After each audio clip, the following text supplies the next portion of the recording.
Hello, everybody. Welcome in to the Basketball Bulletin. I'm Trevor Lane. The NBA trade market heating up. A lot of trade news out today. We want to go live here and talk with all of you about it. Joining me, as always, is Donnie Freeman. Donnie, how you doing, man? Doing pretty good. Just made it in time. Just finished eating, so doing pretty good, man. You?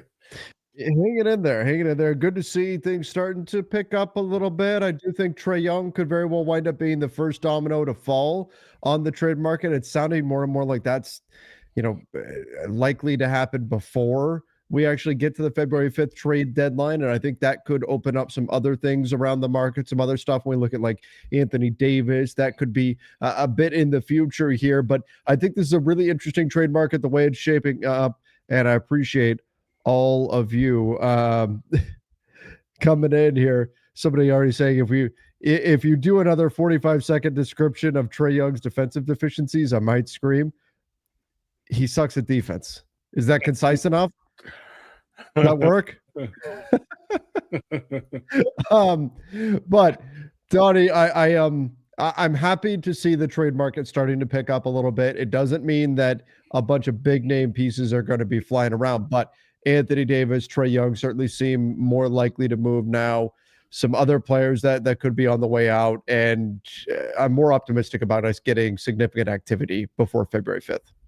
Yeah, we're just about a month out, right? 7th today. So just about a month. I would expect for it to continue going up in terms of the amount of noise that we hear in relation to some of these guys especially the guys that have been out there for a while, like a Trae Young as a potential trade candidate or things like that. It seems like that's getting closer to being a done deal than otherwise, as we'll talk about. But, AD, some other guys, I wonder if any of those other star guards like a LaMelo we heard earlier this season or any of that stuff. And there's going to be guys. There's a report from Siegel earlier that teams are kind of watching what the Bucks do and what happens with Portis, and so I'm really interested to see what happens. But I would expect mostly from here some dead days, of course, in terms of news. But I would hope that there's a good bit that comes out. So I guess let's start with the Trae Young of it all. Right now, Trae Young has reportedly made it known that he wants to be a Washington Wizard. Donnie, the Washington Wizards are one of the worst teams in the Eastern Conference. To me, and look, that's not that they don't have young talent. I don't want to disparage what everyone knows what the Wizards are doing. I'm fine with what the Wizards are doing. I think the Wizards are setting themselves up for a bright future. I think some of the pieces they have are interesting. They still need to get the guy. How big is my love for basketball?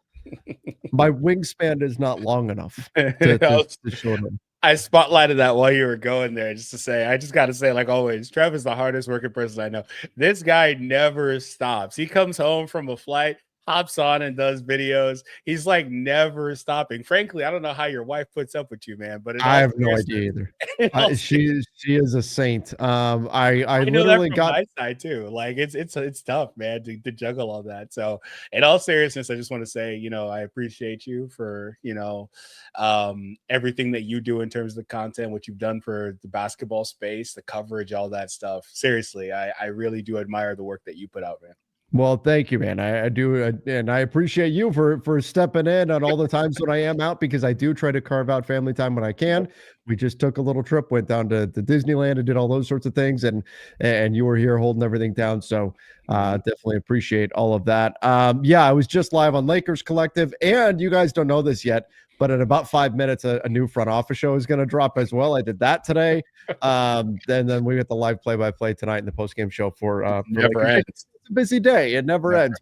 But I love this time of year. There's all kinds of stuff going on the trade front, and I'm excited for it. So let's talk a little bit about the Trae Young of it all. Him going to the Wizards. It's an interesting or potentially going to the Wizards. What's interesting is, and I think this is really important for the market in general, Mark Stein had the idea that the Wizards would want draft capital back for taking Trae Young. Like that would mean he's a negative value contract. And Trae wanting to be a Washington Wizard, which essentially guarantees he will not be in the playoffs this year. I think that also tells you that nobody is willing to pay Trae Young. Like nobody wants Trae if Trae has made the Washington Wizards the top of his list. Yeah, it's quite the shocker, right? That the one team that wants him is the team that he really wants to go to, right? And there was a report about things like the Timberwolves and stuff like that. I was happy I did not see Rob at Disneyland. Nobody would have been surprised if you did. Yeah, nobody would have been surprised. Yeah, him wanting to go to things like the Timberwolves being linked to him and him wanting to go there, but it wasn't reciprocated back and all that stuff. And yeah, he has, I think, certainly something to prove, right? We're not going to get into the whole spiel of it all, but I do think that there's some stuff for him to figure out, and Washington might be the right destination for him to show the league that, despite whatever deficiencies he may or may not have, he's still an all-star talent.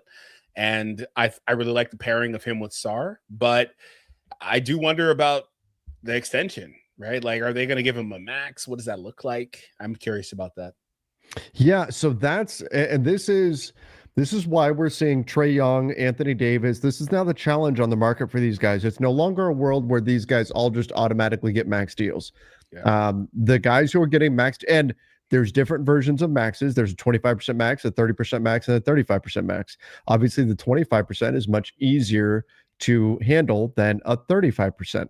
But when we start getting into those upper tier max salaries, especially when we get to that like 35%, we're starting to see teams say no, and we're starting to see teams move on from players. And it's not even necessarily the team trying to move the player. It's the player saying, well, if you don't want to pay me, what do you mean? I'm Trae Young. I get just being Trae Young means I get a max salary, right? Mm-hmm. And the Hawks say, no, we're not looking to extend you. Then the player says, okay, well, let's find a trade. We saw it last year with Brandon Ingram. The Pelicans didn't want to pay Brandon Ingram. So Clutch and the Pels worked together to find a place that would pay BI. And that's what the goal is here for Trae. This is not about winning basketball. This is about, where can I get paid? Who will pay me? The Hawks won't. And the problem with Trae is he needs an extension. Now, he may pick up that player option. Maybe he doesn't.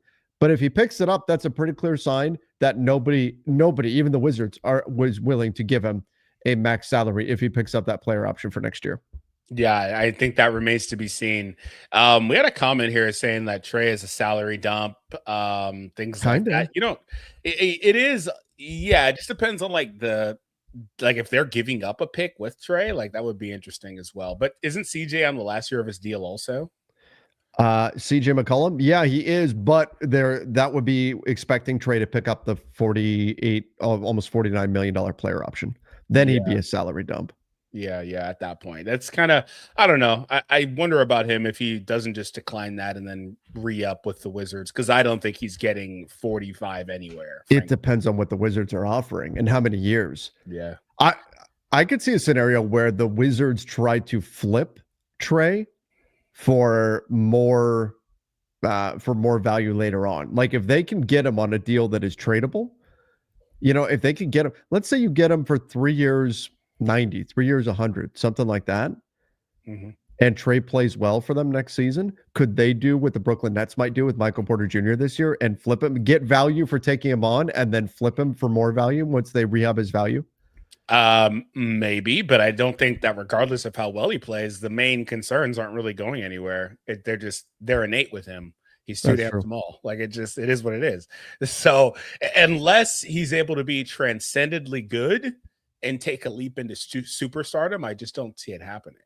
I think he is who he is, and he's got a long enough history of playing at a certain level. He took them to the conference finals, this and that. Everybody already knows who Trae Young is. I don't think that there's anything that you're going to gain from any of that. I think it's more about the number he's on. The type of player Trae Young doesn't seem to have as much value in today's NBA as he did a few years ago. Which also, when people bring up, I get a lot of Lakers fans that bring up like Malik Monk. Look, he's been benched by the Sacramento Kings. That player type doesn't have as much value as it used to around the NBA. And you're right, Donnie, even if the Wizards do try, and maybe this is a cautionary point for the Wizards, if they do try to rehab his value, to reflip Trae Young and turn him into more, get assets for taking him, then get more assets for trading him away, it's much easier to do that with a wing player like the Nets could with MPJ than a no defense guard like Trae Young. Yeah, because So these guys just get switch hunted and isolated in the playoffs, and then Yeah. they get played off the court. And Trey's going to make too much money to actually get played off the court. Like you can't bench that guy. And then on top of that, like Trey's a great playmaker. He's a 25 and 10 guy. he's great. Right? Yeah. Like I just think that I don't know if you can outweigh that. So I don't wonder if I do wonder if this isn't just about Atlanta not wanting the headache of having to pay him and deal with all of that. Atlanta clearly doesn't think they could get a better deal in the summer in terms of like signing and trading him or something like that. And maybe they just want the pick or a pick or something like that. That could be it. Yeah. That could be it. I mean, if you're the Hawks, if you can turn now, it may sound bad giving up an asset to get Trae Young or to move Trae Young. Get off of Trae. Yeah. Yeah. But if you could turn Trae in a multi-team deal into Anthony Davis, that may make some sense. Now, the problem is you have the same issue, though, with AD. The Mavs, as of right now, first of all, I think the Mavs want to wait and see AD on the floor with Cooper Flag. This is what Tim McMahon had recently, but they want to see AD on the floor with Cooper Flag, with Kyrie. They want to get those on the guys. They don't want to trade AD before they've even seen what the three of them look like together. But, he would be perfect for Minnesota. Is that was the case? Yeah, if that was the case, Minnesota would be interested. But we literally got a report today that they're not. They're not. The Nets also not, because again, Minnesota has a challenge trying to get there salary-wise for Trae. Mm-hmm. But also paying him. But the situation is the same for Dallas when we talk AD trades. It's, do you want to be the team to pay him on his next contract? And right now, it seems like that answer in Dallas is no. They want to see him out there with Kyrie and Cooper, and maybe things go great there. And then they change their mind on that. But right now, you have similar situations with Trae and AD where teams are not lining up, as good as those guys are, to pay them. It's a shift, really, in the market. The way things have developed over the last few years, you have to have more depth on your team now. You have to be very careful with who you give money to. And guys who were no-brainer, here's your max contract, thank you for signing it, type players just a few years ago, that is no longer the case. Yeah. And as these maxes keep going up, we talked about it. I don't know that this is the only list of players that are worth 50 million, but we have dudes making 60 and 70 million also. Like, that's where the salaries are today. And so it just gets harder and harder to fit these guys in. Now, I think Trae could be a good Batman or a good Robin to another Batman. Just depends where he would go. And you'd have to have a very specific type of roster build around him. Yeah. Excuse me. Somewhere like Milwaukee could be interesting, right? Certainly Milwaukee's also pretty desperate. So I don't know if they wouldn't be interested in just pulling the trigger on that. But obviously he's going to most likely wind up in Washington. We haven't talked enough about the CJ part of it all. CJ's been balling. He hasn't really fallen off at all. He's still doing his thing, 40% shooter, good volume, all that stuff. He's keeping pace with that. But obviously, I think this is mostly just so they can wash their hands of the Trae Young bit of it all. They're not really invested in CJ long term, I wouldn't imagine, especially not at a 30 million number. But if they could get a pick back or not have to give up a pick, that'd be good. But I think it's mostly Washington that's going to be trying to get the assets back in return, which is not what you would think for Trae, right? Yeah, I mean, they're trying to free up some flexibility this summer, Atlanta would be. But yeah, I mean, you wouldn't expect them to have to attach an asset, but it also depends on what's coming back. Is CJ McCollum actually, I don't know if he's a positive A, but at least as an expiring contract. And is it CJ McCollum plus there's another like 7 million? Yeah. You'd have to add Bilal or multiple minimums. So that's where it's also interesting. You could add Bilal and it goes through. And that could be another young wing that you're developing too. But I mean, certainly Washington would not want to give him up. And that's where they could really say, hey, no. We need, if we're going to have to give up one of our young guys to make this work, you need to give us get the pick back. Right. And then like you said, they try to flip Trae out on the way out as well. And like Sky Falcon commented, they did it with Russ. They got a pick in, pick out, and maybe that could be a thing that they try to do here if you're Washington. I mean, it's the OKC model. They did it with a few players. I mean, there's a number of teams that have tried doing this. Brooklyn may do it with Michael Porter Jr. We'll see. D-Rock, appreciate the super chat. Said, huge Hornets win. Is LaMelo still on the block? I think that for LaMelo, if he were to be like on the block and available, I just don't know that the market exists for him out there. Like if there's not a market for Trae, if there's not much of a market for Ja, I don't know what the market would really look like. I don't know if it'd be worth it, is what I'm trying to get at. Like, would you have to give up something to move LaMelo? And I don't think that's worth it for the Hornets. Might as well see what you've got and then go from there. You've got some really interesting young pieces, but I think a LaMelo Ball trade would be much more likely this summer than right now. And on top of that, you'd have to really find someone that's interested in LaMelo because he's got several years of max money remaining. So there's that too. It's not like I think he could be worth that. I think he just needs to put the pieces together and be in the right spot, and that would be all good. And I don't really fault Charlotte because they were really invested in him. It seems like maybe they're not going to be as much going forward. They very clearly have the bones of a team with all these young guys. If they develop them properly, that could be good in a few years. And I just don't know if LaMelo fits their long-term plans if it doesn't seem like it meshes. But they need him. They need Brandon. They need these guys to be healthy to really see what they have. Yeah, absolutely. They need them to be healthy to figure out what they've got. I think LaMelo, if a team, you would have to find a team that really loves him also to take on that long-term salary. And it's the same conversation as we have about Trae Young. You look around the NBA, which NBA team right now is saying we are a point guard away?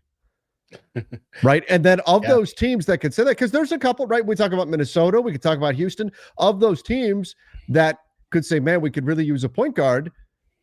Which of them can actually get there salary wise without gutting their roster for a Trae Young, for a Ja Morant, for a LaMelo Ball? There's nobody left standing at that point. There's not a team that says, I am this piece away from contending. And that's why Trae is saying, yeah, I'll go to the Wizards. The rumors when he floated Minnesota and Brooklyn, they weren't interested because they can't get there without having to gut their roster to make it happen. And the Nets, like, why add Trae Young right now? If you're the Brooklyn Nets, you're not going anywhere currently. You're not at that point of your build. So it just doesn't make sense. So I don't know what you do from there. The NBA really killed their buzz with the CBA. It's not all the CBA. And that is what, Donnie, I think that's what a lot of people are missing in this whole trade, because I'm getting a lot of people saying, oh, this new CBA, it's ruining the trade deadline. First of all, we're still a month out from the trade deadline. It's not coming up till February 5th.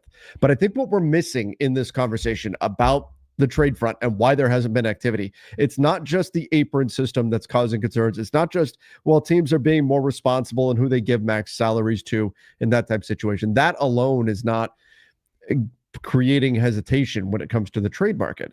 You also have a situation where some of the teams on the bottom have really demanded high prices because they think they can still make a run. Teams like the Mavs, teams like the Clippers. The Pacers aren't a typical seller, even though they're in the cellar at the bottom of the conference. Wow. That the teams, I know, that was bad. That was a good one. You got me. The teams at the top, like the Pistons, are saying, hey, we're doing so well. Do we have to do we have to buy right now? The Thunder certainly don't have to buy right now, even though they have lost a few recently. So I think it's created an interesting market dynamic. But the final piece to all this, Donnie, when we talk about why are players not just getting handed these new contracts, it's the way the game is being played. We're not talking about enough about this. Teams need depth more now than ever. Look at the number of injuries that are hitting the NBA. Look what's happened to the Denver Nuggets right now.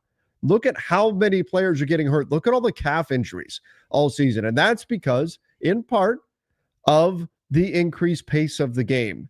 In addition to that, stylistically, the way teams are able to switch hunt matchups, you can't have a player on the floor anymore that's deficient in any particular way. So even having a guy who does not defend particularly well on the floor as part of your bench rotation is more of a negative, I think, than it has been in the past, because the game's being played at such a high level right now. So you add the pace, the stylistic elements of the game, and you're creating a league where depth is more important now than ever, on top of the injuries.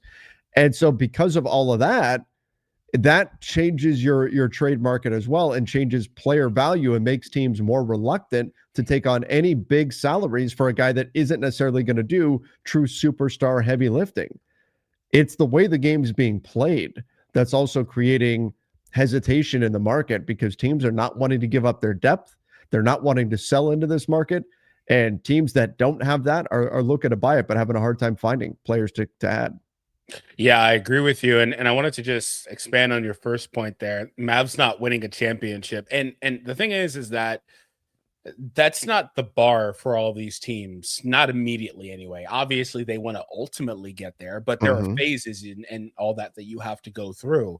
And for a team like the Mavericks, you could argue that for some of these teams, it's just simply about, hey, well, XYZ could happen, but we would love to get a couple extra games of revenue for playoffs and be in the play-in. But for some of these teams, it's about building blocks, right? Like, can you get the experience needed in these high pressure games in the regular season? Then you upscale that to in the play-in, in the playoffs, and you may not be at a point where you're going to win a championship, but that is all valuable because teams don't just build the perfect team in 1 year or 2 years and then shoot straight to a championship. That's not how it goes.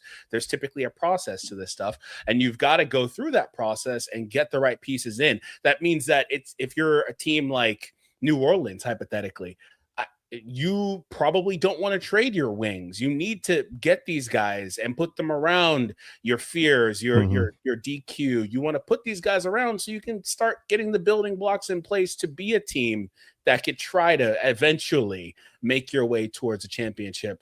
And a lot of these teams kind of get caught in the middle in no man's land because they don't get the real players that they should be building around, like a Wemby or maybe like a Cooper potentially, right? Sure. Like they don't get these guys because there's not a lot of those guys that can really be your 1A that can really elevate your team. But you don't really know what you have unless you go through the process, right? And so I think that some of these teams that are trying to be buyers or not trying to sell, whatever, should probably be sellers, right? And I think as we get closer to the deadline, they will, but I think they're going to hold on to a lot of the most coveted pieces around the NBA, like the most coveted archetypes, like 3-and-D wings and stuff like that, especially if they're young and switchy. They're going to hold on to those guys because they need those guys themselves, unless you're the Kings and you're trying to trade, a guy like Keon Ellis, who's going to be a free agent and not going to command that much money. You should be trying to re-sign him, but whatever. They're mostly going to keep those guys. And that creates a situation where we're in this spot where everybody wants the same type of players. And there's not enough of them to go around. Like that's the real problem here. And so if you're a team that has those and you are actually trying to maybe consider trading some of them, you're in a position of power. You can say, well, actually, how about 2 first-round picks? Like you could really, it's a seller's market. You could say, let's do this, let's do that. And so that's why there's also been stagnation, right? And to your later point on needing depth, I think that the way that, and this is CBA related, but also just player salaries and all that stuff. The way that the top end guys, we've talked about this for like a couple years now, the way the top end guys just generate so much money, 60, 50, whatever, it kind of gets hard to build your team out with actual quality rotation players in that mid-range salary number. You need to hit on these minimum guys too to be able to have a good team with quality depth. You need to be able to do that because you hit that that salary cap, and a lot of teams aren't trying to go above certain aprons or whatever it is. So you don't have a lot of wiggle room. There's not much room for error there in terms of like a Gabe Vincent. Eating a mid-level on your books, and he's just not really a rotation player on a good team. Like you don't have room for error. That's exactly where you can get into a lot of trouble, and that's where teams are now more concerned about making mistakes than ever before. That said, teams want talent. Certain teams know they need to make moves, and I think we will get activity here at the trade deadline. Will we have a Luka trade? Like that level of trade like we saw from last year? No, you would never, ever predict that. That was the most shocking trade in NBA history. Yeah. Right. So, yeah. And another thing also is that just really quickly, I think, we talked a lot about like the Warriors a couple years ago on the 2 timeline thing. Frankly, I think everybody needs to be in a 2 timeline thing right now. You have to have your guys that you're developing in the wings ready to replace some of the guys you're inevitably going to lose when they start commanding more salary. You have to be developing like 2-3 guys at all times now. Like you have to be ready to have them, because inevitably, and the Thunder will face this eventually, they'll keep their main guys, but some of the other pieces around like a Dort or whatever eventually will get a little bit too expensive. and you have no choice but to break this up. And that's where the other guys you've been developing slide into those spots. And that's also why picks are kind of hard to come by also in the NBA. Firstly, a couple teams own like most of the picks anyway, but teams aren't really willing to trade them as much because those are valuable to get these guys on these cheap deals that you can bring up in the wings as well. Exactly. You've got to constantly develop talent, bring these guys up. That's where you can get, suddenly who's this random guy that came from out of nowhere that's next thing you know, a great contributor for this team. That's where you can really make a difference and add pieces on cheap cost control contracts. And you have to have a constant churn of players coming in, developing. Certain pieces get too expensive. You have to make tough decisions, move on from them, and then continue to move forward with those young guys coming up. It is a much more unforgiving landscape in the NBA now. You have to get things right. Mistakes, I think, are much more punitive than we've seen before. And that's the reality. That's creating some of these situations where we get stagnation, like right now in the trade market, because teams are a little bit worried about giving up too much, paying older players, finding young talent, especially with the speed of the game of today's game, is incredibly important. All right, let's see. Let me get at some of your questions, some of your comments here.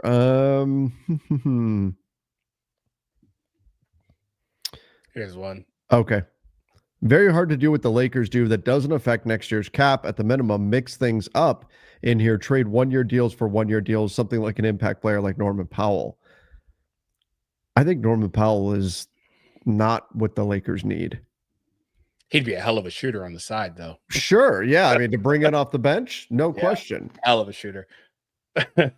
But I think it's more about like what the Lakers want to do in terms of like keeping the flexibility. Like there's so many parameters on the trades they want to do. They want to have specifically like a wing type player. Ideally, they want to have somebody that's on a certain timeline. And at that point, they'd maybe be interested in using up some of the future flexibility, but otherwise they don't want to do that. They have limited assets. It's kind of really hard. And then also they want to, ideally, if they get a wing back, have that guy be a two-way guy. It's kind of hard. Which everybody wants. Like we explained, it's kind of hard to fit all these different parameters. You almost have to, like we said before, maybe take a flyer on somebody that's lesser known or whatever. There was a report from Siegel that the Lakers may wind up just having to target a guy like Kuzma. I saw that and I'm like, there's no way. That's just could you imagine? There's no way. I mean, I saw that report and I took that as more speculative, but he's got $20.3 million on the books for next year. But you talk about like, do they need a wing? Yes. But our old friend Kyle Kuzma is he's not what this Lakers team needs. Not when he's shooting 31% from three on on 2.6 attempts per game. Yeah. I mean, and he's more, he's another power forward. Like, that he's not the wing stopper that I could go in depth here. No, just no. It doesn't make sense. And I like Kyle Kuzma just fine. He's just not a fit for there's a number of players that I like. Malik Monk a lot. I don't think he's what you use your assets to go get right now. Yeah. So there's a lot of parameters. So it's tricky for them to figure it out. And that's why I think Rob has a very tough job. He really does. He's going to have to try to thread the needle. And I think he's going to need the market to soften a little bit as we get closer to the deadline, which it might. The closer we get to the deadline, the more sellers lower their asking prices and the more buyers increase their offers. Yeah, I think some of the teams that think they're a buyer will also maybe revert to being sellers as well. Yes. Yeah. So are we with the plan if the Lakers overall do nothing and just let our guys expire and come off the books? We kill Rob every year. Oh, for punting it down the road, he does that a lot. Yeah. So am I okay with just doing nothing? I'm okay with doing nothing if the only options were bad options. You know what I mean? Like if the only option was Rui Hachimura, Gabe Vincent, and a Dalton Connect and a first-round pick for Andrew Wiggins.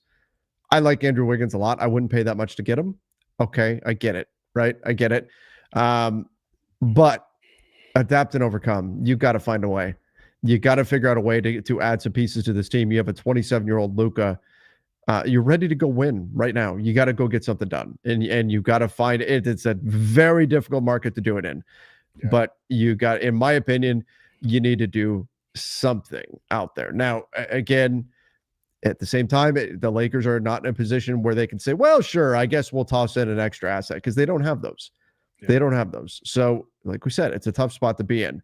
But the fact remains that if they wait until the summer, they have much more cap flexibility. They have more draft picks available to potentially trade.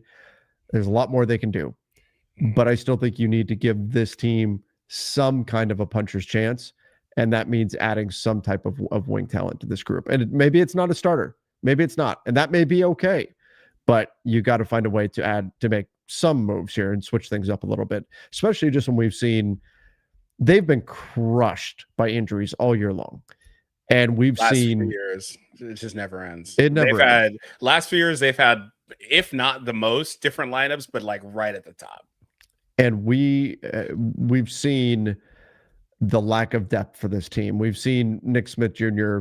not get it done consistently on a consistent basis. Anyway, we've seen Dalton Connect not be, you can't be reliant upon those kind of guys. Unfortunately, you've got a number of roster spots taken up by guys that you can't put into a game right now.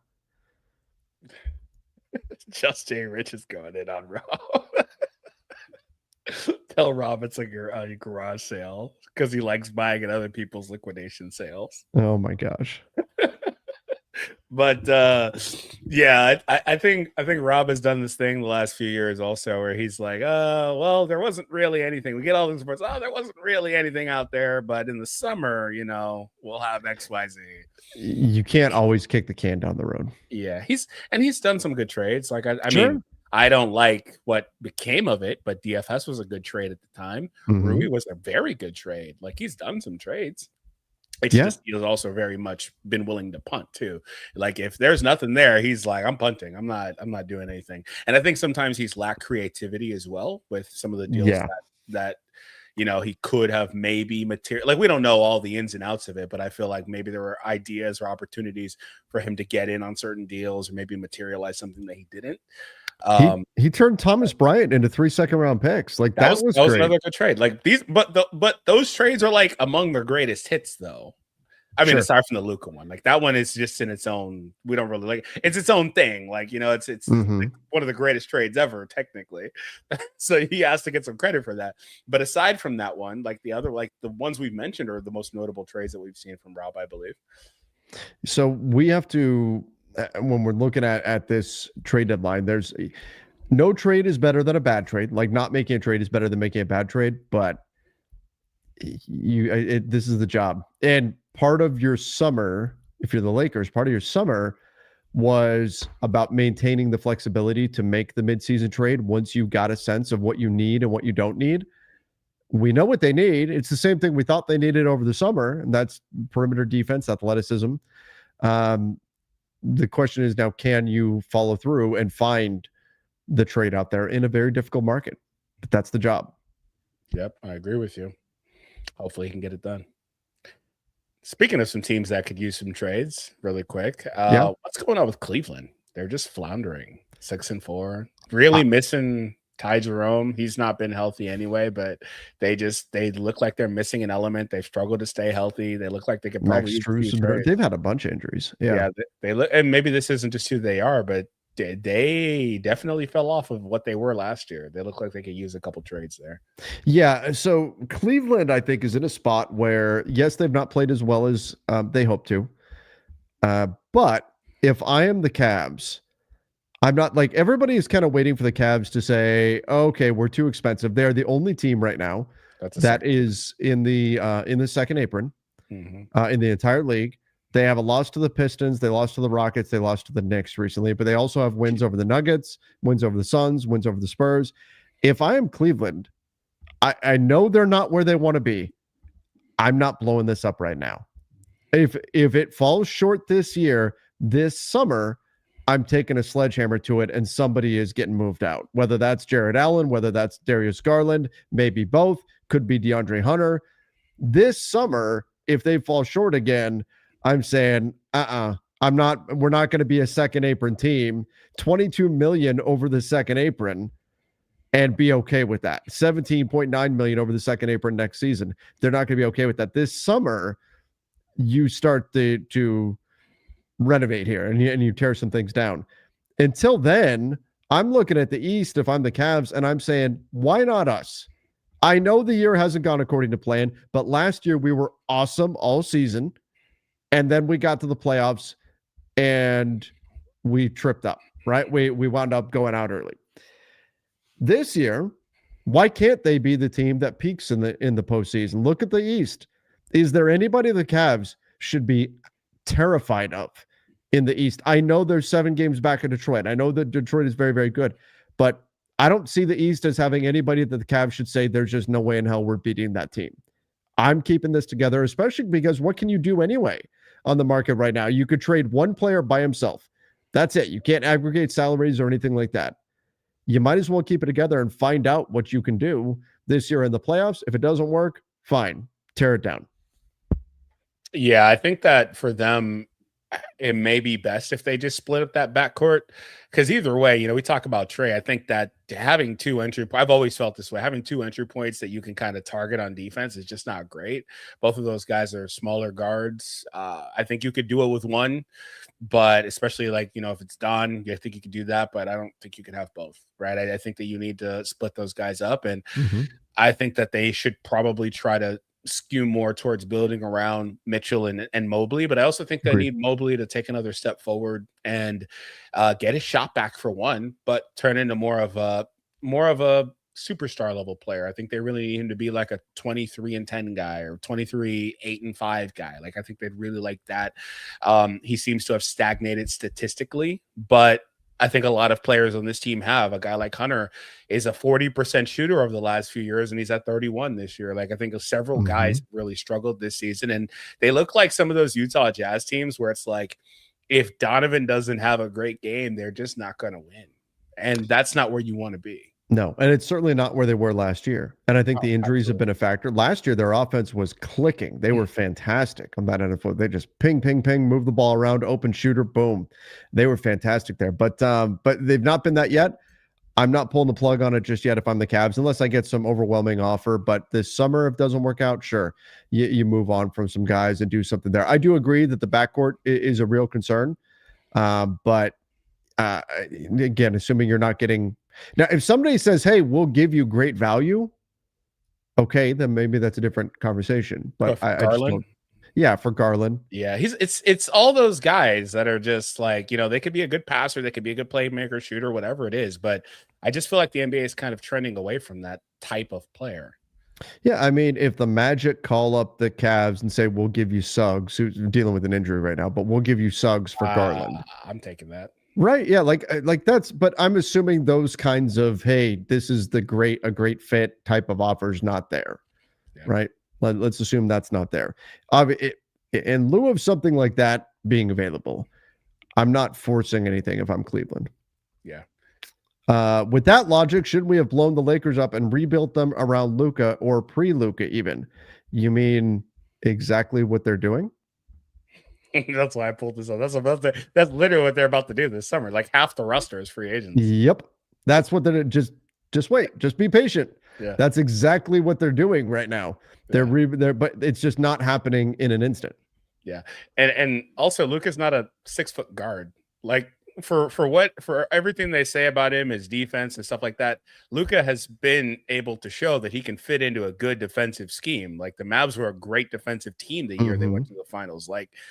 I think they had the number 1 defense post trade deadline and all that stuff. He can fit into a scheme. He's a good defensive playmaker. He's got good hands. He just needs to guard the adequate position. He's not going to be a quick guard defender, but he can, if you've got another guy out there that can take that load off of him, he can fit fine in that scheme. And so I think that's what the Lakers should be trying to build around him and do that going forward. But that's not really the point though. And in terms of pre-Luka, I guess you could argue they should have blew up the LeBron and AD roster, but they just kept kicking the can down the road. They seem, honestly, in hindsight, they seem content to just let that ride out.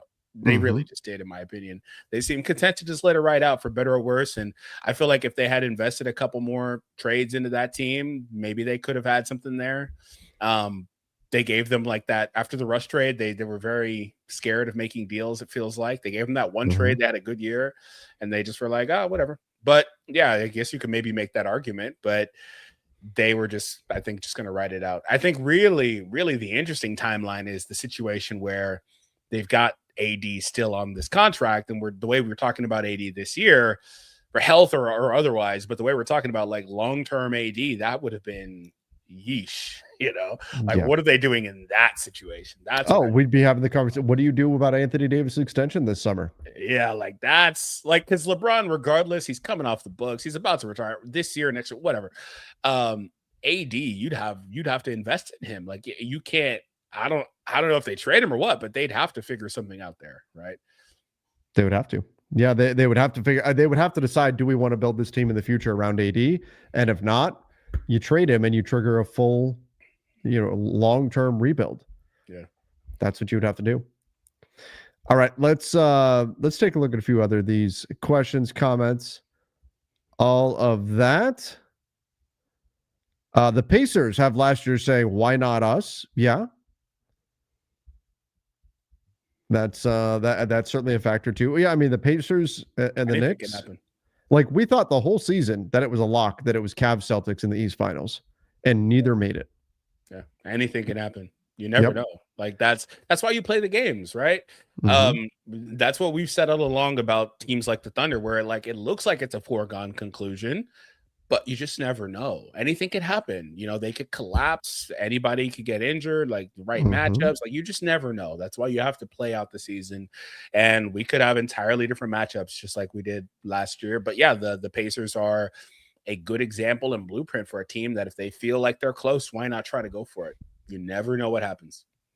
All right, let's see what else we've got here. What's the latest on the Kawhi scandal? I mean, I wish we could shake that tree and figure out what's going on still, but nothing just yet on Kawhi. That's still looming though. Yeah, no, I think because we don't talk about it, people think that everyone's kind of forgot or whatever. It's still just in the background. We haven't forgot about that. Same with all the other stuff, all the other investigations from the summer. Like that's still all just looming. We'll figure out it more eventually. It's out there. It's hanging over there, over the NBA right now. At some point, that tree's going to fall. At some point, it's gonna happen. The axe is going to come down, and we're going to find out what's really gone on there. But what is that? Yeah. Arbor abuse? The axe is going to come down. What are we doing? Support the trees. Let's go here. If the Pels offered Herb and Murphy for a package run, why does this trade keep coming up, Donnie? Is this being promoted somewhere else? I don't know. I literally get asked about this every day. Did you see the confusion around the Siegel post where they said that the asking price starts at 2 first round picks for those guys? And everyone's like, wait, is that for both of them? And I'm in my head, I'm like, wait, no, like that's clearly each. Like 2 firsts each is the asking price. So the Lakers are automatically out of the running, at least until the summer. If the asking price is 2 firsts, yeah. Automatically out of it. And secondly, I don't think they're doing that trade. No. So like would you do a trade like that if you're the Lakers? I mean, sure, probably would, right? I mean, Murphy and Herb together, obviously both of those guys are really good fits. You could argue Trey Murphy's the guy. Now, if you're the Lakers side, you could argue if you really feel like Austin is the second guy with Luka long term, and neither one of these guys are. Murphy could be. Then you say that's it. You don't do it. But the problem is the Pels are never doing this. Yep. Like I get Lakers fans every day that tell me that Austin Reeves' value is high. You need to trade him now. No, it's not. Austin Reeves' value is low. It's extremely low because no team is going to give up stuff for a guy that can leave this summer, that can walk away from them. Austin hasn't been saying, gosh, I've really wanted to be a New Orleans Pelican forever. He's been saying, I want to be a Laker. So if you are the Lakers and you're trading Austin Reeves, the team getting him has no assurance that he's staying. Yeah. And there's going to be plenty of suitors out there on the market. So if you're the Pelicans, imagine you're the Pelicans and you give up Herb Jones and Trey Murphy. Austin Reeves goes and plays for you for 2 months and then says, no, I don't want to be in New Orleans. See you later. I don't like Jazz that much anyway. Right? And he says, peace, I'm out. And he goes and he signs somewhere else. then you've just given up your two probably most valuable assets aside from that pick. No, wait, sorry, they traded that pick. Whoops. Why you have to do that? DQ was carving us up yesterday. I texted. I was like, man, DQ is so freaking good, man. He was good for sure. Also, like my extension to that point is that there's not. This is like one example where Herb perfectly fits around Austin in terms of value, in terms of contract value. There's just not another player that you're trading Austin for until he's on a bigger deal that's worth trading Austin. You have to put more with him. He makes too little. Like you're not finding another, mid-level sized all-star caliber player. It's just not happening. So like this question here. What do you think about Austin Reeves to the Houston Rockets? Would they trade Amen Thompson? No. Come on. All right, I think we gotta stop with those ones because I come on. Side note, this will be a hell of a trade here, but it's also not happening. Yeah. Not unless there's picks in it. Yeah, that's the other hell of a trade. Like, did the Warriors mess up? I talked about this earlier today here on the bulletin. By the way, everybody that's watching us live right now, if you've not subscribed, please make sure you do hit the subscribe button. Did the Warriors mess up with the whole Jonathan Kuminga thing? It seems like they're totally banking on Kuminga being the centerpiece of some trade that is going to give them a big talent upgrade. Kuminga's not playing right now because he doesn't trust Steve Kerr. That's the reporting out there, that he doesn't want to be at the mercy of Steve Kerr's decisions. Is any team right now tripping over themselves to give significant value to the Warriors so they can get Jonathan Kuminga? Like, what? Or are teams starting to question maybe the Warriors are just right and Jonathan Kuminga can't really help us win basketball games? Like, what would the Nets want to turn? Like, it's a downgrade to turn Michael Porter Jr. into Kuminga. It's a downgrade to turn Trey Murphy into Jonathan Kuminga. Why would the Nets or the Pelicans do that?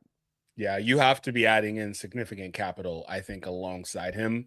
And I do think that they're in a position of power against the Warriors because they can use that as leverage. They can say, well, you're not even you're interested in trading this guy, but you don't even like him that much to play him yourself. Like, what are we doing here?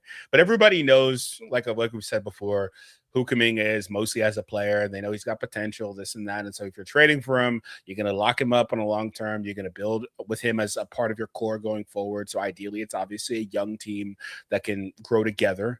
But yeah, I think they can use that as leverage against Golden State, and they probably have played this wrong. Frankly, if you have a young guy you want to trade, you got to insert them into the rotation. Give them burn, let them show what they can do, all that stuff, like the Lakers are trying to do right now with Dalton Connect magically being a part of the damn rotation.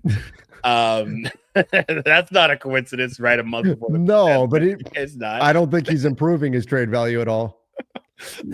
He's got a long way to go. I will give the kid credit. At least he saw Zion Williamson charging down the lane and said, "All right, I'll take the charge." That was the first charge he's taken in his career, too. Yeah.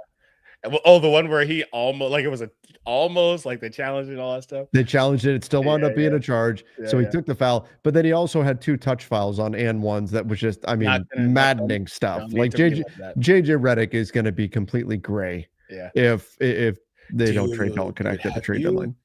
You need to go back and look at JJ at the intro presser. He has aged.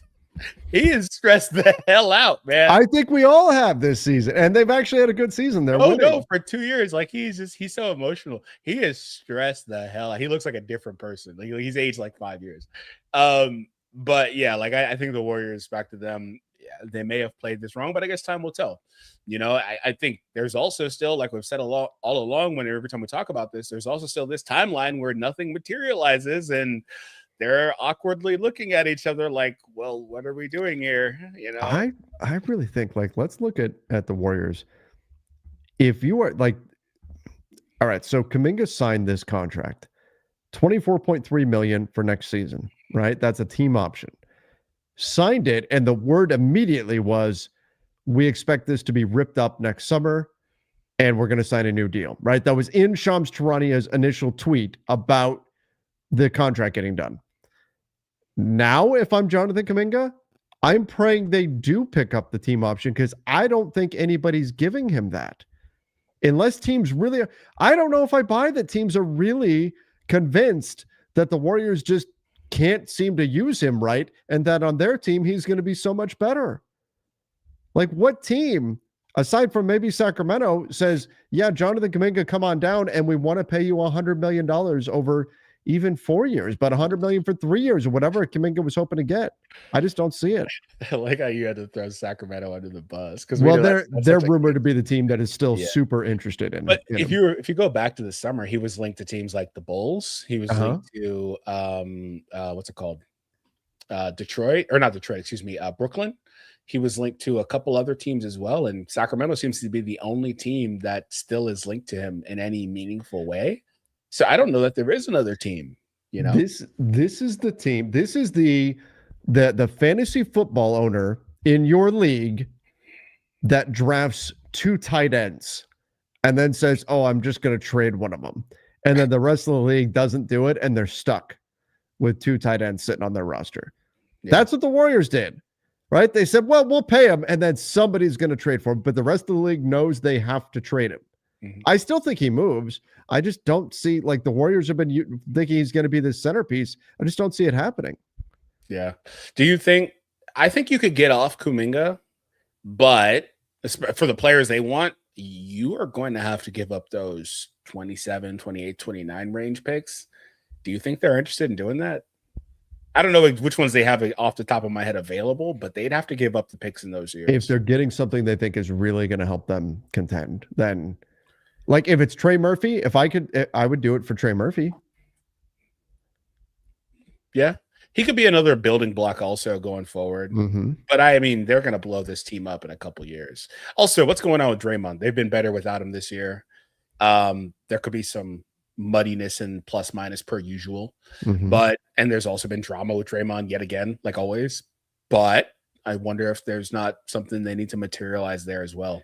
Like the reporting has been that the Warriors do not want to move on from Draymond or Jimmy in order to get Anthony Davis, which essentially would take them out of the running for Anthony Davis. Have to move on from should they just do it? Like, should that be the case? Yeah. I think they should.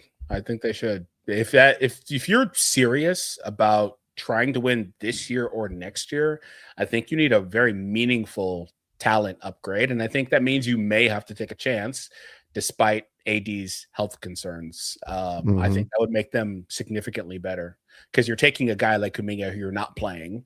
And I think you're getting younger and you're adding an element to your team because the Warriors are also very linked to trying to get a big. Draymond has been reported as saying that he's frustrated, or the reports have been that he's frustrated having to play center so damn much. They want to get another big in there. They've been linked to guys like a Turner, things like that. I think AD would be a nice fit, especially with Steph. Sure. Yeah. So that would be a thing. I don't think that ultimately they're going to wind up trading Draymond, but if they want to get somebody like that, just the salaries don't match. They have no choice. They have to, just to logistically make a trade work. Yeah. I like this. Austin Reeves for Dyson Daniels, just for the nickname. The Great Barrier Thief. I mean, I don't think that either team is. That's the funny thing about the Austin trades, right? The nickname is cool. Like, I wouldn't mind that. But the funny thing about the Austin trade is I look at him and I'm like, both teams aren't doing this. Right. Like, I think the Lakers legitimately see Austin as the guy with Luka. Yeah. Based on what he's done so far. Yeah, that's where it's interesting. It's like there's a huge disconnect with the way they see him and the way I think that fans see him. All right, we're going to get to a few more questions, but first let's give a shout out to our presenting sponsor, and that is Sleeper. You can get a $100 deposit match up to $100 when you use our code Bulletin. We certainly do appreciate Sleeper and everything that they do. And Sleeper is more than just a platform for season-long fantasy leagues. This year, millions of users enjoyed playing fantasy sports, but the app offers so much more, like live stats, real-time updates and visualizations on all stats, a news feed with lightning-fast updates on your favorite players and teams, a real-time chat where you can engage with other users about individual players and performances during the NFL and NBA season. So download the #1 sports app today. Experience it for yourself. Go check out Sleeper. Super easy to use. And again, we appreciate them. So use that code Bulletin so they know that you came from us. All right. Whoops. Wrong one. There we go. Let's go here. Warriors know they have to capitalize on Curry. Once he leaves, it's full rebuild. Trade picks that fall within Curry's contract and keep the ones after. That's a great point by Ken. If I'm an opposing team, if I'm the Warriors, I'm trying not to do this, but if I'm an opposing team, I'm telling Golden State, hey, how about your 28 first? That's what I was saying. Yeah, exactly. There's a very real chance, right? Steph winds up retiring at the end of next season or somewhere around there. Maybe he plays another year, but either way, Jimmy too. These guys are not, there's not much left here. The runway is extremely short. They want to capitalize on winning this season or next season, whether it's Kuminga or otherwise. You're going to have to talk about those picks. You're going to have to talk about those post-step picks. You're not going to have a choice. And their 2030 pick is already spoken for. If I'm another team, I'm talking to Golden State about the 2028. I'm looking at the 2028, and I am drooling over that. If I am another team, especially, and the Warriors are going to try to say, "Well, we'll give it to you, but lottery protected." That's what they should do. That's what the Warriors should do. But if you could get that Warriors pick could be extremely valuable if you can get that. Yeah. So that's where it's interesting for sure, man. I just realized we're gonna hit like a 3 or 4 year period where all these guys are gonna retire. Steph, LeBron, KD, Harden, like all man. That's brutal. That's brutal. Everyone buy Washington Wizards stock. I actually like Sar and Trae. I think if that team gets good, I think Sar should be in DPOY standing. Of that draft so far for me, but I don't know if I'm buying stock yet. Yeah, I think if they can get especially without a Trae, they are still looking for their 1A guy, and getting Trae Young will not change that. Oh wow, you still be looking for their 1A guy. You froze out pretty bad. I didn't hear you at all. The whole thing. Oh, did I?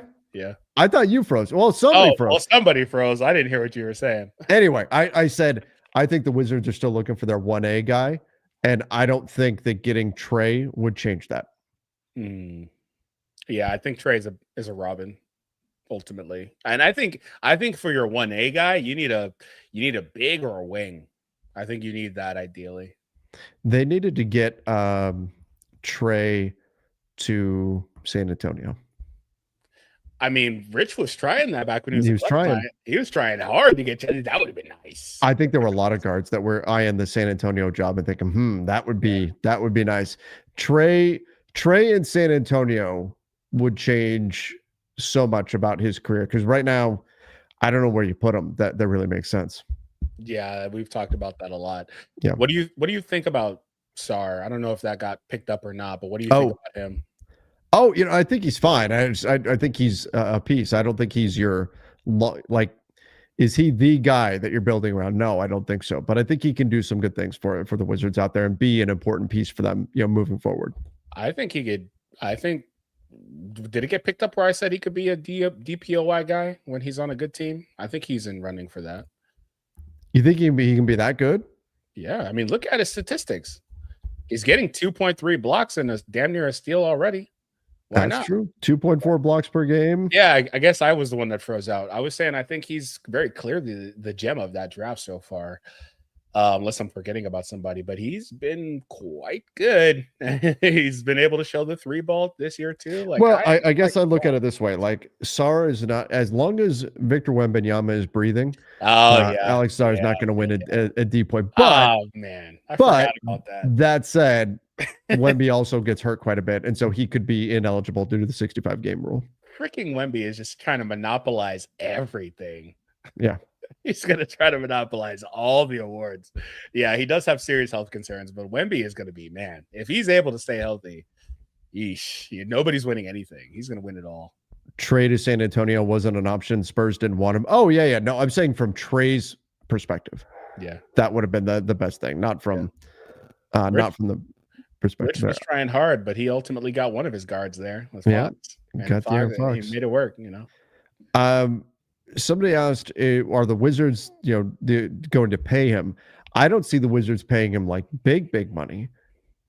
I don't see that. But if you're the Wizards, you have to spend your like $80 million in cap space or whatever next year, and you don't have enough roster spots. Like, you're going to have to ridiculously overpay some players or something in order to spend that money. So you might as well give, if Trae picks up his option for next year, fine. You've got an expiring $50 million contract on your books next year to potentially play with. in Trae Young, and I don't know that they'll extend him. If they do, I'm sure it would be more of a team friendly deal, but you might as well, especially if you can get some kind of asset for taking him on. Yeah, for sure. Scotty Barnes wins DPOY. He's going to be another guy that's going to be like in running. There's going to be a lot of guys that I think are really good, but I think that they're, frankly, I'm going to call it what it is. I think there's already a predisposed bias towards Wemby, and he hasn't hit that phase where people stop liking him so much and just turn more into hating yet. Eventually that will come. Eventually that will come. It happens to everybody. But for now, I can't really, if he's healthy, I can't see anybody else winning it, frankly. Like I see him already. Like Gobert has what, 4? If he's healthy, I can see him eclipsing that easily. The thing is, he has not stayed healthy. Yes, that's a very big if for him. I think that's a very big health concern, regardless of how good he is. He's got very real concerns there. He's not been able, and frankly, and this may be in his best interest. It's too early to say, but I wouldn't be surprised if we get a few years into this and San Antonio is just kind of like, we're just going to manage this. If he keeps having issues, we're just going to manage this. You're going to play 60 games a year and we're going to call it. Yeah. And at that point, he just be available for the playoffs. Exactly. Unless they change the ruling around it, then he would just not be eligible for anything. And again, I think it's still way too early for that, but that's a possibility for sure. Somebody asked, is Wemby playing tonight? So the most recent, and we're getting injury reports. Like here, I'll show you guys the NBA side. Anybody can go and look at this. Look at how often the injury reports are being updated now. Jesus. That's just from midnight Eastern time. That's just today. These are all the injury reports from just today because teams now have to update it every 15 minutes. So that's just from today. So last I had looked, Wemby was questionable with, I think we're leaning more towards he probably plays, even though it's the second night of a back-to-back. Here it is. Still listed as questionable right now. And LeBron James also questionable for this one tonight. Do you think he actually plays? Who? Wemby? Yeah, either really, but I meant LeBron. Yeah. I think Wemby plays. I really don't know about LeBron. Yeah. I think he probably does because it's an important game. But if you looked at the schedule. Yeah, they're going to be in Sacramento in a couple of days. I've been thinking about that. Yeah, I mean, oh, you've been thinking about going to that? Yeah, I've been thinking about that. Well, but I'm like worried. Like, I'm like, I don't know, man. I don't know. At least it's not a back-to-back, but yeah. I'm talking about, look at how many games they're playing right now. Here's, from Sunday to Monday, basically, you've got 1, 2, 3, 4 games in a short span here. Oh, Milwaukee? LeBron is sitting the Milwaukee game. Well, it's in LA. It's not in Milwaukee. Still, he hasn't. Oh, well, okay. Well, that matters. Yeah. He doesn't often play in Milwaukee, so. This is 4 games in 6 days. That's a lot for the Lakers. That's a lot. That's a lot of games. What you're telling me is that Monday is a game where they're going to sit everybody. Maybe. It's the first night of a back-to-back. Oh my God. Don't do that to me. No, I don't think what would you do? Would you play everybody against Sacramento in Sacramento, or would you play them against Atlanta? You know what? I think whatever happens tonight tells us their strategy, because there's a possibility that they just punt this game. I know that's not what we want to hear, but there's a possibility they say, you know what? Let's just sit everybody. How mad would ESPN be? Oh, they'd be furious. They will be furious. There's a possibility they punt that game. Mickey Mouse would be dropping F-bombs if the Lakers pulled LeBron and everybody in this game and just punt tonight. Oh, you reminded me of this hotel room clip where they got the Disney characters cussing and stuff. It's hilarious. I got to send it to you. But yeah, there's a possibility. But if that's the case, I wouldn't be surprised if they do a similar thing where, they play all of them on the Sacramento game and then just play what's available in Atlanta as well. Because I think the strategy, and this has been the strategy for the last couple of years, is while you may look at New Orleans or Sacramento because they're low in the standings as like a for sure gimme win, and you may feel like maybe you can play less of your guys than that, and you would need more of your guys for the tougher opponent. I would agree with that, by the way. I think that the strategy they've taken for the last couple of years has been go all in on the one that you think is a gimme and then just punt the other one. Which is what my preference is. I say it all the time. You need to win the games you're supposed to win. I would rather see them go all in on the winnable games and then punt against the better teams where I want to lock in. If I have 2 games, I want to lock in at least 1 win. That's the thing. Like, you want to make sure you win that game because the inverse is possible. You play against New Orleans. Yep. Like, there's a possibility. Frankly, it looked like they might have struggled to even win against New Orleans last night, even with LeBron playing that game. So what happens if you sit him in the front night? You lose that game. You play him. You play everybody against San Antonio. You lose that game too. What happens then? You know, like that. And that's why I think then you fall to the 5 seed or whatever. And that also is another point where, like, I think it's possible they play tonight because tonight's a big game for them. Also, I think they have something to prove. They haven't had a marquee win since Toronto. I think Toronto was a good game. But maybe San Antonio. I think I'm kind of over this Lakers team needing something to prove something. Yeah. Because I've talked about it a lot. I've talked about, hey, this was a bad loss. I want to see this team try to prove that that's not what they are and bounce back and play with some fire and all of that. And they just don't do it. They don't. Yeah. Could you imagine if they play tonight and they just lay an egg, dude? Oh, the fan base can't withstand that again. ESPN is expecting LeBron James, but they'll see one. They're getting LeBron James Jr. Hey, there was no requirement. They didn't put in the contract, we need LeBron James Sr. to play. If LeBron is, I talked about this last night on the live show. If LeBron James, whether it's via retirement or he signs with another team, if LeBron James is not a Laker next season, the Lakers will have $1.3 million in dead money on their books. Is that Bronny? That's the amount that is guaranteed on Bronny's contract. What? God damn, that was scathing. Why would you do that? That was I just think that's the way it's gonna go. And apparently my camera said that's it. I'm out. I'm done. Yeah, because you've been streaming all damn day. That's what it is. My camera's like, that's enough. Your camera said, bro, what was that? Why are you gonna take a shot at the young man like that? You remember remember when they signed him that summer? JJ said he is, what did he say he was? He was test subject number 1 or 0 or something like that in terms of their new development that they're going to be trying to do. And they're going to gamify the development and all this stuff. The app, the app, which never, as far as we know, came to be. But they spoke very highly of that. And I'm curious about when it comes time to put their money where their mouth is, what they're going to do. Do they decline that and maybe try to get him on a 2-way, something like that, and keep him in house? That's possible. Mean, let's be honest. Look, I've spoken very highly of Bronny for a long time. I think the kid has legitimately put in work. I think the work is evident. It's obvious that he's done a lot. I still don't think he's quite NBA level right now with what he brings. He probably should have been on a 2-way the whole time. But correct. Rich Paul and Clutch and everything, no. He has to be on a full roster spot. He probably should have been on a 2-way. And the Lakers didn't. Yeah, and I don't necessarily blame them. I mean, given the situation and everything. But the Lakers didn't dig in and say, well, no, we'll sign him on a 2-way.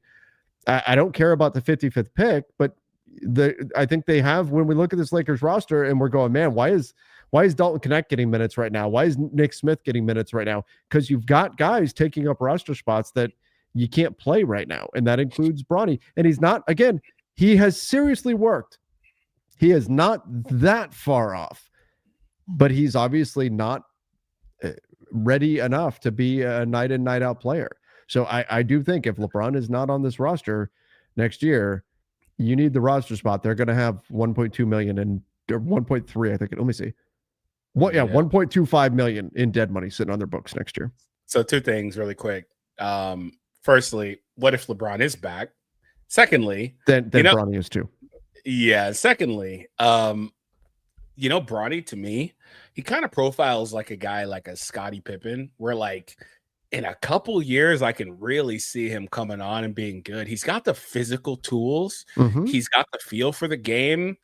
He just needs to put it together. And I think he needs the ability, and this is something the Lakers can't really offer him. I think he needs a bit of a leash to go out there and play and learn and make mistakes. The Lakers can't offer him that right now, especially not right now, and I think that's another thing there. But I can really see him like 3-4 years from now really making, not being like a star level, or certainly not even a starter level, but like a bench guard for a team. I could see it. His passing has legitimately gotten better. Yep. Like I said, he's not that far. Last year he was very far off. He's not that far off anymore from being a potential like 10th or 11th guy or something. Mm-hmm. But obviously he's not ahead of Nick Smith in the pecking order. Right now, what Bronny is really good in the G League, not quite good enough for an NBA roster. That's where he's at right now. He may get to a point where he's good enough for an NBA roster. We're just talking about right now. He's also 21. That's the thing. It's like, it's not like he's 25, he's 21. So he's very clearly a second round prospect still. Sure. That's the thing. That's normal. It's just, I do wonder about that. Like when he actually gets to where he feels comfortable, a lot of his game also is confidence. He just lacks the confidence. He seems unsure out there. And that's not going to come from anything but getting reps in. He has to learn those things and play and make mistakes. And that's one thing in the G League, but he needs that in the NBA, which again, the Lakers can't really offer him that. So I do wonder about that, but I could see him, coming on in a couple of years. He's worked hard. He's improved a lot. He could eventually be something, but even with Bronny's growth, I do think that next year, if LeBron's not on the roster, they'll want the open roster spot. Speaking of guards, they have on two ways. I actually really like what Mannion can be, but we've barely seen it. Exactly. He's another guy that could really benefit from getting burned, but he hasn't had that opportunity. Bronny gets scrutinized more than anyone. It's not even fair. Oh, agreed. That's why I mean, be complimentary of him. I'm just being real. Yeah, for sure. Anyway, so as far as Mannion, I mean, skill set wise, like, look, Alex Caruso was the first two-way contract ever for the Lakers. Their first ever two-way contract. If Mannion becomes a defensive piece for them, fantastic. But we really haven't seen much of him. Adam, don't say Bronny hasn't improved at all. Bronny hasn't improved at all. Don't lie, dude. Watch the kid. You could very clearly see he's improved. Way better. I mean, I've literally talked to the Lakers coaches about Bronny and his growth and improvement, and they've all talked about it. Like, because you can see it. Like, I mean, you think about it, the kid has no reason to play if he doesn't love basketball and want to actually work his butt off and perform. Right. And he's not been able to really show that in the NBA games, aside from just a few games here or there in his entire career. But I mean, just go to the Summer League first year, go to Summer League second year. He's a very clearly different player. Mm-hmm. He's more comfortable, and a lot of that is his game is just getting comfortable and confidence, like I said. But the skill set's different. He's a better ball handler. He still has to come a good way with that if he wants to be a point guard for something. Like there's a thing where like they were trying to develop him as more of like an on-ball guard. I still don't know if I agree with that, but he still needs to work on the handle, get more comfortable under pressure. But it's much better than it was last year. The shooting still hasn't come around, but the form is better. That's something that I would expect to come around too. He's still a great athlete, solid defensive player. His awareness has gotten better. Like, he's a very clearly different player than he was the first year. It's just, I think with JJ tried to give him burn early season, but he looked timid. Like, there were times I remember he'd get the ball and he's wide open. Shoot the damn ball. Who cares if you go 0 for 4? Shoot the ball. Why are you passing out? And JJ just stopped trying him after that. He very clearly went into the season trying to play him at least a little bit, but then after that he got buried. Yeah, because there were guys that were ahead of him. Right? They can see he's performing. He's killing it in the G League. Typically, when a guy is killing it in the G League, you call that guy up when you need that type of player. You play them, right? And that's something they've tried. It just hasn't worked because, again, he's very timid. Yep, and that's what we've seen. He's not been confident in that. So, I mean, look, I hope that it all ultimately works out for him. But again, I think there have been a number of times this season where we think, gosh, you wish the Lakers had another open roster spot. Yeah. Miss Quincy Oliveira. Yeah. Yeah. He was good. Well, I mean, I think more like Jordan Goodwin could have Oh well, that's where it's it's time to wrap. I would love for the Lakers to have Jordan Goodwin on this season. He would be playing 25 minutes a night for JJ right now. Probably. Easy. If the cost was the 1 second round pick the Lakers had available, and you had to move, and it was Gabe Vincent, or either Gabe Vincent or Maxey, but you got Jordan Goodwin, and now you don't have that expiring contract to move in a trade, and we'll see what Rob does with that. But right now, do you think they should have done that? I'm doing it. I'm doing it easy. To keep Jordan Goodwin? Yeah. Yep. Mark has nothing to do with LeBron's son. If I thought he was trash, I'd say he's trash. It's very, very clearly that there's no reason for me to not say so. I just think that he's a developmental prospect. I don't think he's great, but I could see where he could be good. Sure. We're very honest. We don't have any reason not to be. Nope. No reason not to be. LeBron's not paying me to say anything. I wish I'm not. was. Yeah, I'm not on that. And people say it all the time. Oh, anytime I say something positive about LeBron, you're on that clutch payroll. Man, I wish. I wish. Get me on that payroll. Yeah, I'd love an extra infusion. Yeah. But I have no reason to say anything nice. Let's go. All right. I think we should wrap things up there. Appreciate all of you. Please make sure, if you haven't done so yet, that you do subscribe to the Basketball Bulletin YouTube channel. Hit that subscribe button. Turn on those notifications as well. I'll be live tonight for Lakers Spurs. We'll see if the Lakers get a win in that one, or if San Antonio will continue to give LA all kinds of trouble. Thanks again, everybody. Till next time. See ya. Wait. What? Ritual King. Can Lakers get Kobe White? That was a super chat that came in last second. Oh, in theory, I don't think he fits what they need, but in theory they could. But do they want to be the team? Like, here's again, we talk about, do you want to be the team to pay player X? Kobe White needs a new deal starting next year. When you already have Luka and Austin, are you going to pay Kobe White as well? Yeah, and that's where you run into trouble with that. But salary wise, sure, you can make the math work. I just don't think, in terms of what they need, he's a fit. Yeah, he'd be a nice player though. Nice player to have. But he's not. He shouldn't be their top priority. He should be a player of his style, especially because you got to pay him. Should be somebody that's your third, fourth call in free agency after you figured out, hypothetically in the summer anyway, after you figured out the other moves you're going to make. All right, let's jump out on that. All right. Thank you again, everybody. Till next time. See ya and stay safe.